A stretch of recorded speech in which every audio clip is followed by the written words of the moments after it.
Before we start, I want you to slow down for a second. Not your body, but your mind. Because life moves fast, problems come quickly, and sometimes, without even realizing it, we slip into a mindset where we only notice what's going wrong. But what if today, for the next few minutes, you chose to see your life differently? Not because everything is perfect, but because God is still present. And maybe, just maybe, gratitude isn't something you feel. It's something you choose. Stay with me. 1 Thessalonians 5:18. Give thanks in all circumstances, for this is God's will for you in Christ Jesus. You don't have to pretend everything is okay to be grateful. God is not asking you to fake a smile, or ignore your pain, or act like what hurt you didn't matter. He's asking you to trust Him in the middle of it, because there's something powerful that happens when you choose gratitude while you're still hurting.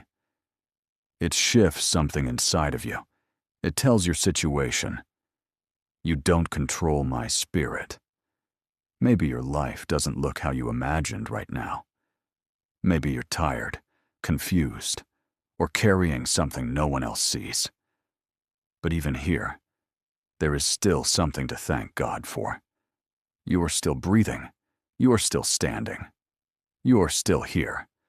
And that means God is not finished with you. Psalm 103, verse 2. Bless the Lord, O my soul, and forget not all His benefits. We forget too easily. We remember the disappointment, but forget the doors God already opened. We remember the stress, but forget the prayers He already answered. Think about it. There was a time in your life when you prayed for what you have right now, the strength you have, the wisdom you've gained, even the small things you barely notice anymore. God has been faithful, again and again, even when you didn't realize it. Gratitude is choosing to remember. It's saying, God, I haven't forgotten what you've done for me. And when you start remembering His faithfulness, fear starts to lose its voice, because the same God who carried you before is still carrying you now.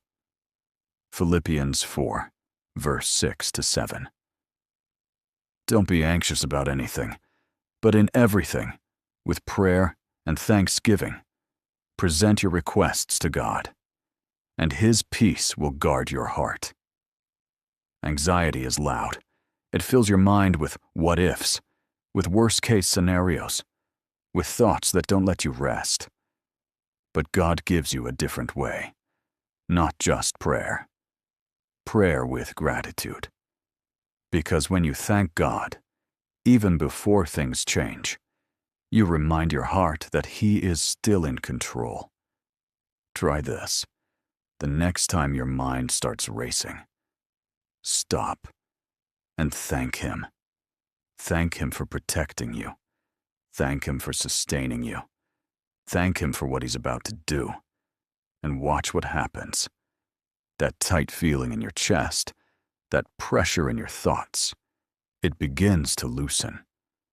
Because peace doesn't come from having all the answers. It comes from trusting the One who does. Psalm 118:24. This is the day the Lord has made. We will rejoice and be glad in it. This day, right here, right now, is a gift.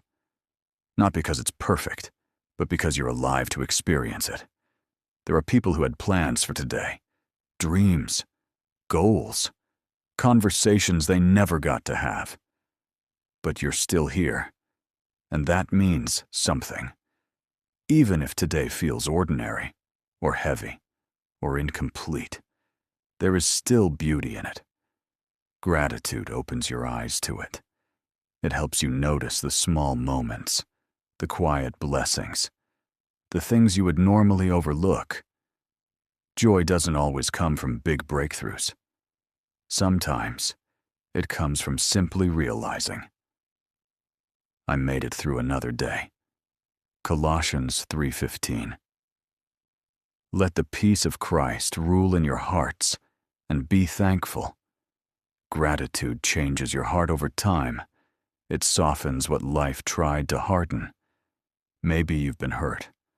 Maybe you've been disappointed, more than once. And slowly, without even noticing, you started expecting the worst. But gratitude interrupts that pattern. It reminds you that not everything is broken. Not everything is lost. There is still good. There is still hope. There is still God. And the more you practice gratitude, the less space bitterness has to grow. Your heart becomes lighter, stronger, more at peace. Romans 8:28. All things work together for good for those who love God. Some things don't make sense right now. The delay, the rejection, the closed door. If you're honest, there are moments where you've asked, God, why? But this verse reminds you that even what you don't understand is still being used for your good. Even the pain, even the waiting. One day, you're going to look back and realize that what felt like a setback was actually protection. What felt like a delay was preparation. And in that moment, gratitude will come naturally. But you don't have to wait until then. You can trust him now. Luke 17:15 to 19:1. Leper returned to thank Jesus, and he was made whole. 10 people were healed, but only one came back. Only one stopped, turned around, and said, thank you. And that one received something deeper. Not just healing, wholeness. There's something about gratitude that sets you apart.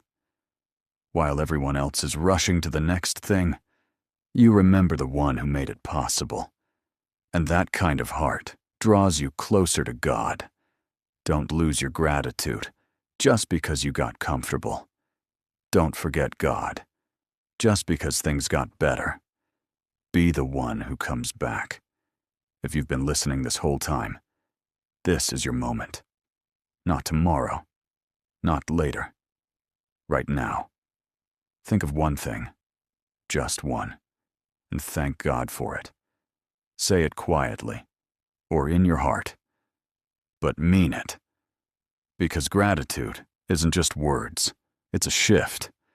And that shift can change everything. Thanks for watching.